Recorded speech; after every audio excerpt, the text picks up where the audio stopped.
Hi guys, magandang araw sa ating lahat. Sa video na to, ituturo ko lang sa inyo kung paano ko na-recover ang aking Facebook account na nahack kahapon lang.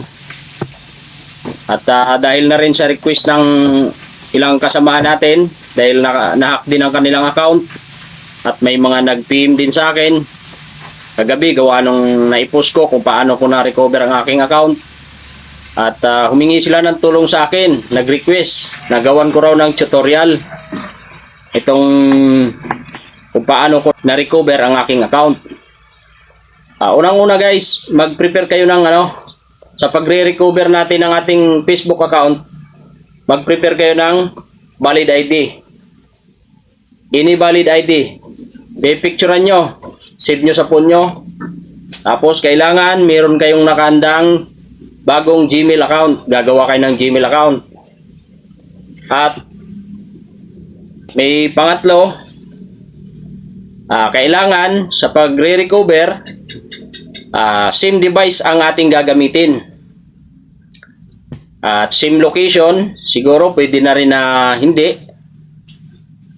O try nyo rin sa location kung saan kayo nahack, kung saan nahack yung account nyo para mas mabilis. At same wifi or network ang inyong gagamitin para mapabilis. Katulad ng ginawa ko guys. Tapos ito, para masundan nyo yung step by step na ituturo ko rito, kagaya ng ginawa ko, dito sinulat ko lahat. Sinulat ko bawat step na ginawa ko at naka-screen record. At yun,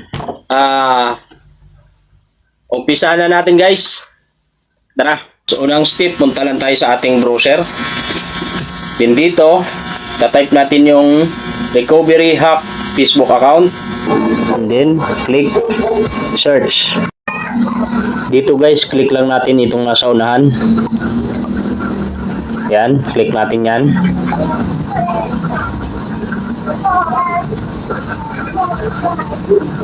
Then get started. Dito guys, sasagot lang tayo rito sa ilang katanungan. Click natin itong number 1 na sagot. Someone else has gained access to my account. Sundan nyo lang ito guys, bali 3 tanong lang naman to. Ito, I can't log in. Yan, pangalawang tanong. Dito guys, sa pangatlong tanong, piliin lang natin itong pangalawa. Click natin yan. Dito, click natin itong facebook.com login identify. At sunod, dito tayo mapupunta. At dito sa part na to, nakalagay rito, ilagay mo raw yung phone number or email ad.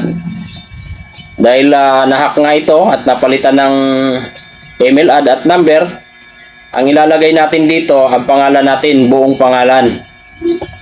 Yan, click lang natin itong magpatuloy. Guys, naka-Tagalog version itong browser ko .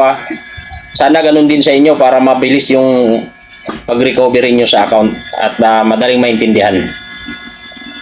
Ito, pindutin natin itong sumubok ng ibang paraan.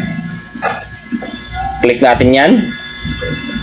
I-click natin itong nakakulay blue. Ayan, at dito tayo mapupunta sa get started or magsimula. Pipindutin natin to. At ngayon, dito tayo. Kailangan, ito na yung sinasabi ko na dapat meron kayong bagong email na ginawa. Dito nyo ngayon ilalagay ang inyong ginawang bagong email. At dyan magsisend si Facebook ng code para ma-reset natin ang ating password o ma-recover ang ating account. Sana naka-prepare na ang inyong Gmail account. Ito, medyo natagalan ako rito at nagkamali yung gawa ko. Paulit-ulit. At tiyagaan nyo na lang. Sana masundan nyo guys.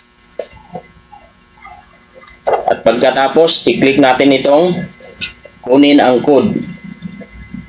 Ayan, click natin yan. At pumunta ngayon tayo rito sa ating Gmail account. Hanapin natin yung code na pinasa ni Facebook through email. Ayan, at nandito na tayo. Itong code na to, itong may bilog, ika-copy paste nyo yan guys. Copy paste nyo lang yan. O, ganyan lang. Tapos babalik tayo sa browser. Ngayon, ilalagay natin dito ang nakapipis natin na code. Tapos, i-click ang i-confirm. O, dito guys, ay upload na natin dito ang ating valid ID. Dito tayo mag-upload ng valid ID. Dito, license ang pinili ko. Driver's license. Click natin yung susunod.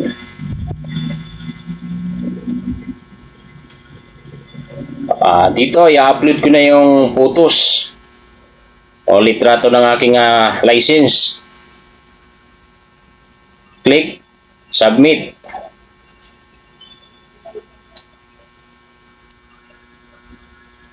Dito, magantay lang tayo at naglo-loading. Click natin itong tapusin or finish.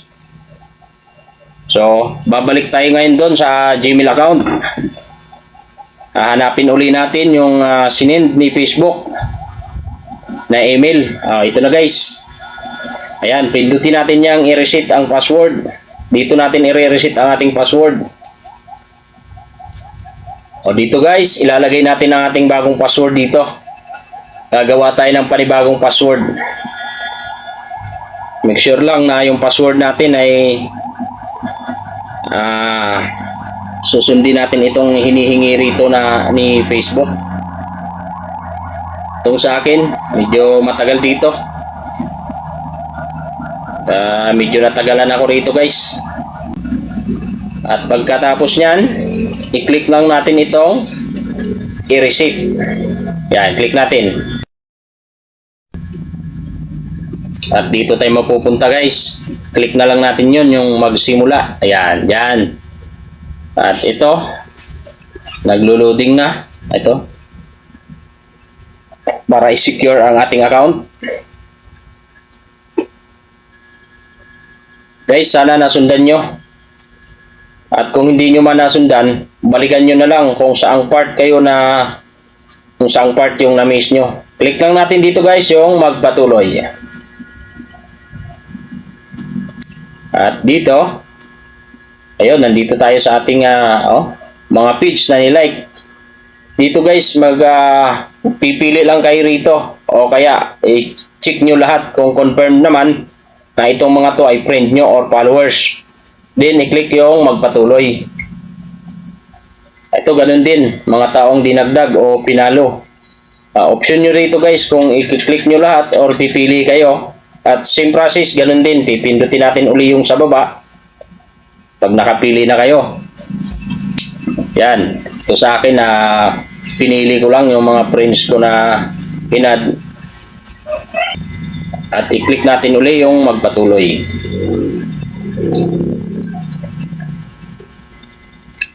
At dito guys, i-check ang mga bagong post. Magdi-delete ka raw ng post mo. Ito hinihingi ni Facebook, kaya ito. Click uli natin. Sundan lang natin guys kung ano yung hinihingi niya. Yun, ganun din yung gagawin natin dito.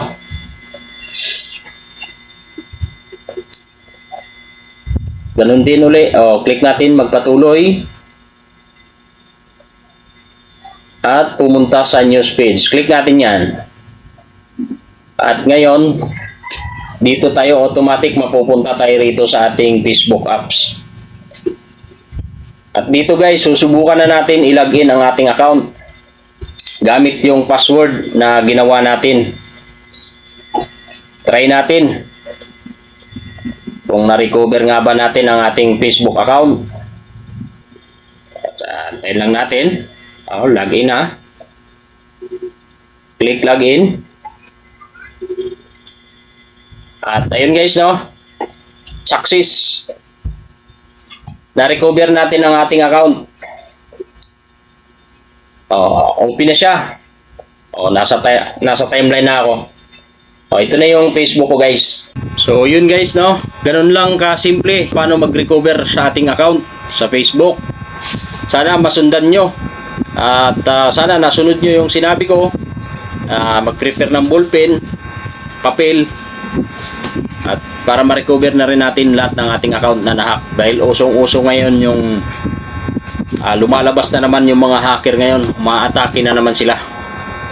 At kung nakatulong sa inyo yung video na to, guys, paki-share na lang para marami tayong matutulungan. Salamat.